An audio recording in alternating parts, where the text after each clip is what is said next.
وعلیکم السلام ورحمۃ اللہ وبرکاتہ۔ جی محترم بھائی نے یہ ایک روایت بھیجی ہے امی عائشہ صدیقہ رضی اللہ تعالی عنہ کے حوالے سے روایت،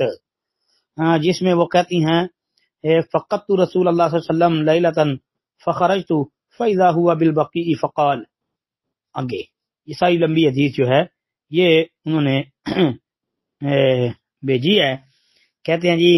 اس حدیث کے متعلق رہنمائی فرما دیں۔ محترم بھائی یہ روایت ثابت نہیں ہے جی، یہ روایت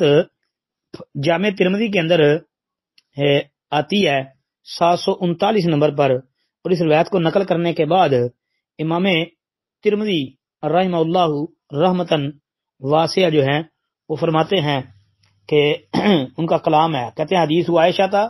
لا نعرفه الا من هذا الوجه من حدیث الحجاج وسمعت محمدا۔ جی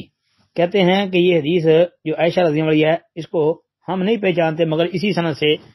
یعنی حجاج کی بیان کردہ روایت سے، اور کہتے ہیں کہ میں نے محمد سے سنا، محمد سے مراد امام بخاری ہیں محمد بن اسماعیل رحمہ اللہ، کہتے ہیں کہ ان سے سنا، وہ کہتے تھے کہ یہ حدیث ضعیف ہے، یعنی امام بخاری رحمۃ اللہ علیہ اس حدیث کو ضعیف بیان کرتے تھے، یہ امام ترمذی کہتے ہیں میں نے بیان کرتے ضعیف بیان کرتے ہوئے سنا ہے، اور فرمایا وقال یحیی بن ابی کثیر لم یسمع من عروہ والحجاج بن ارطاط لم یسمع من یحیی بن ابی کثیر۔ مطلب یہ ہے کہ یحیی بن ابی کثیر جو ہیں ان کا عروہ سے سماع ثابت نہیں ہے، یعنی وقال یحیی بن ابی کثیر، یحیی بن ابی کثیر نے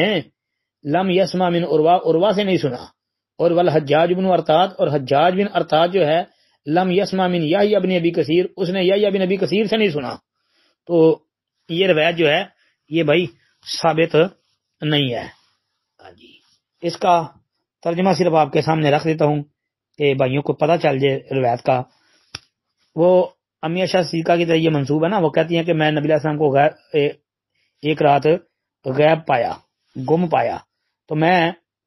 آپ علیہ السلام کی تلاش میں باہر نکلی تو کیا دیکھتی ہوں کہ آپ بقیع یعنی قبرستان میں ہیں۔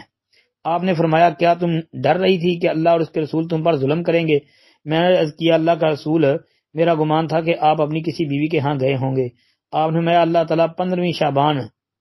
کی رات کو آسمان دنیا پر نزول فرماتا ہے اور قبیلہ کلب کی بکریوں کے بالوں سے زیادہ تعداد میں لوگوں کی مغفرت فرماتا ہے۔ یہ ہے جی تو یہ صحیح نہیں ہے جی۔ السلام علیکم ورحمۃ اللہ۔